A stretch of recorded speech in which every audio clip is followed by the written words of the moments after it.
Andriamatoa solombavam-bahoaka Fidèle Razarapiara moa dia nanao ny fanehoan-kevitra tao amin'ny televiziona MBS ary anisan'ny tena nafana sy nafonja moa ny fanehoan-kevitra izay nataony. Ary ity namana ity moa nilaza ny hoe hafana ity fifidianana kominaly ity, ohatra ny hoe miverina any amin'ny taona 7 zany ilay taona. Na inona analizy na inona ny zava-misy hatramin'izay Antananarivo misafidy ny kandidaty tsy miray antoka amin'ny fitondrana foana.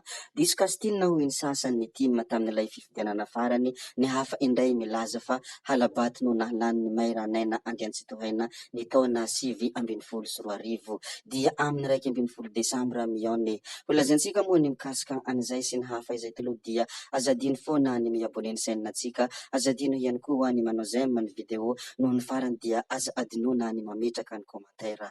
Zay ary no ela andeha ary hidirantsika izany fanaovana abonnement izany mialohany hirisoantsika amin'ny zava-drehetra. Ndao ary tompoko lahy, ndao ary tompoko vavy.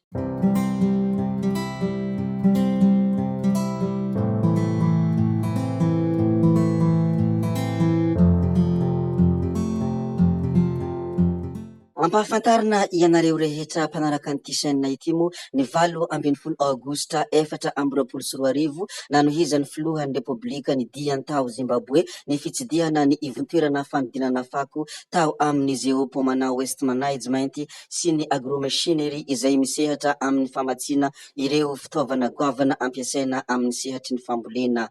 Efa vinan'ny filoha Andry Rajoelina ny hametrahana ivontoerana fanodinana fako lehibe ao Madagasikara ary tombony manokana ho an'ny firenena malagasy arak'izany ny nijereny ankaiky ny fiasany izany ivontoerana izany sy ny tombotsoa azo eo amin'ny tontolo iainana sy ny famokarana angovo hazo avaozina. Ary efa tafiditra ao anatin'ny paikadin'ny fitondram-panjakana ihany koa ny fampiroboroboana ny sehatry ny fambolena amin'ny alalan'ny fampivoarana ireo fitaovam-pambolena ampiasain' ireo tantsaha mba ho aingam-piasa sy hampitombo ny vokatra. Hazo heverina arak'izany ny mety hisian'ny fiarah-miasa mahakasika ny mety hanafaran'ny Madagasikara ireo fitaovana lehibe vokariny ity ozinina ao Zimbabwe ity. Ary mbola io 28 Aogositra 2024 io ihany koa dia nitsidika ny toerana hananganana ny Musée de la Libération Africaine any SADC ao Zimbabwe ihany koa ny filohan'ny Repoblika.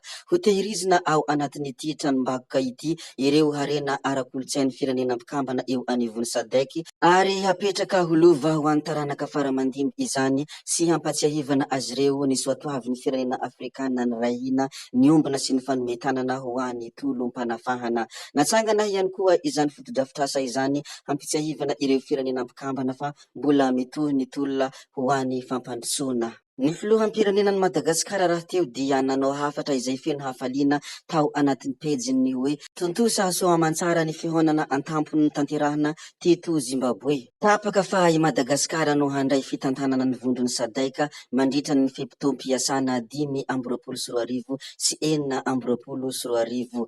Hatramin'ny taona 2024 izay nidirantsika tao anatin'ny vondrona dia voalohany izao i Madagasikara no hitantana izany. Vonona isika ary hanao ny ezaka rehetra hitandrona ny fiombonana sy ny fametrahana ny filaminana eto amin'ny fagitry ny SADC. Izany moa ny hafatra izay nambaran'ny filoham-pirenenan'i Madagasikara, tsy iza moa izany fa Andriamatoa Hajaina Andry Nirina Rajoelina. Ny zavatra toa zany moa dia tena mahafaly, indrindra ny vahoaka malagasy rehetra dia faly satria miray fo amin'ny filoham-pirenena Andry Nirina Rajoelina. Raha vantany vao naheno zany ireo olona rehetra mpanara-baovao dia nazoto ny asa avy hatrany satria faly fa mbola voasambany izao nisy an'ity zavatra ity. Nohon' izany dia reharehany vahoaka malagasy ny filoha Andry Nirina Rajoelina. Porofony zany ity namana ity dia tena faly dia faly izy raha nanoratra ity soratra izay nisoratany ity ny hoe tsy mbola nisy filoha malagasy lasa filohan'ny SADC hatramin'ny foronany. Voalohany santatra izany ny filoha malagasy ankehitriny. Hita amin'ity fomba fanoratana ity fa tena faly ity namana ity. Zay moa ny azontsika resadresahana mikasika ny filohan'ny Repoblika Andry Nirina Rajoelina, fandeha ary isika hiresaka zavatra hafa indray.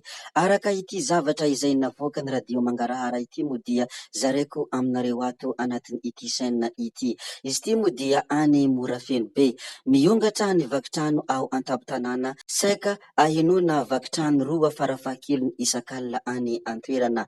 Tsy anavahana fototany izany asa ratsy izany fa dia samy mahita faisana avokoa. Vary sy vola ary finday no tena lasibatra amin'izany. Ankoatran' izay efa mahatratra hatramin'ny 90 ka hatramin'ny 10 ariary ny kapoakany vary any Atsingilotoka. Izany Atsingilotoka izany moa dia komina Andramamy ao amin'ny distrikany Morafenobe. Koa dia zarainay aminareo ato ity zavatra izay navoaka ny pejy radio Mangarahara ity. Zay koa moa ny any Morafenobe fandeha ary isika resaka kely ny zavatra izay nolazaintsika tary am-piandohana tamin'ity video ity. Iresaka mikasika any Fidèle Razarapiera moa isika, anisany nafana dia nafana ny fanehoan-kevitra izay navoakany tao amin'ny radio televiziona MBS ary manasanao hanaraka izany ao amin'ny pejiny MBS raha toa ka manam-potoana ianao hanarahana ireo hafatra rehetra izay navoakany Fidèle Razarapiera sy ny hafatra rehetra izay noteneniny. Ary ity namana ity moa dia nahita an'izany hafatra izany ka toy izao ny zavatra izay nosoratany ity namana anankiray ity. Hafana ity fifidianana kominalina ity ohatrany hoe niverina any amin'ny taona 7 zany ilay taona. Na inona analizy na inona ny zava-nisy hatramin'izay Antananarivo misafidy ny kandidata tsy miray antoky amin'ny fitondrana foana. Diso kastinina hoy ny sasany ny tima tamin'ilay fifidianana farany, ny hafa indray nilaza fa halabato no nahalany ny mairanaina Andriantsitohaina ny taona 2024 dia amin'ny 1 Desambra mione.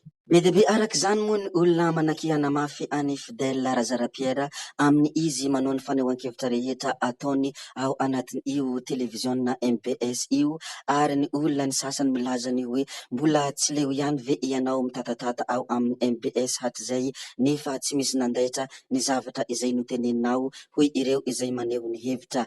Fanatiana na tsy tiana kosa i Fidèle Razarapiera dia tsy hangina mihitsy, ary izay no atiavan'ny olona azy noho ny izy samy miteny, noho ny izy miteny mahitsy foana. Ndeha ary moa hojerevantsika kely ny fanehoan-kevitra sy ny hafatra izay nataony Fidèle Razarapiera ny tao anatin'ny kaontiny.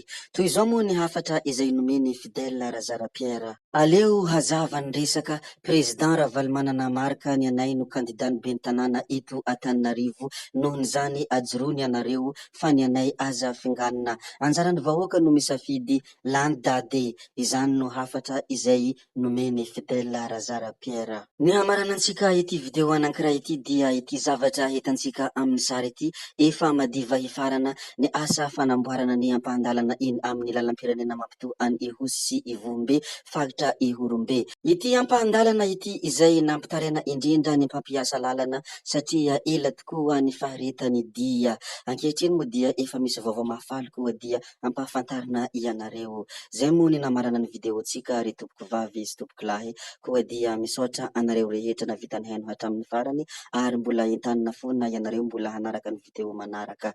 Zay fa tsy ataony lavany resaka hametra beloma izahay ody izahay fa ianareo samy azo toa amin'ny zavatra rehetra izay atao.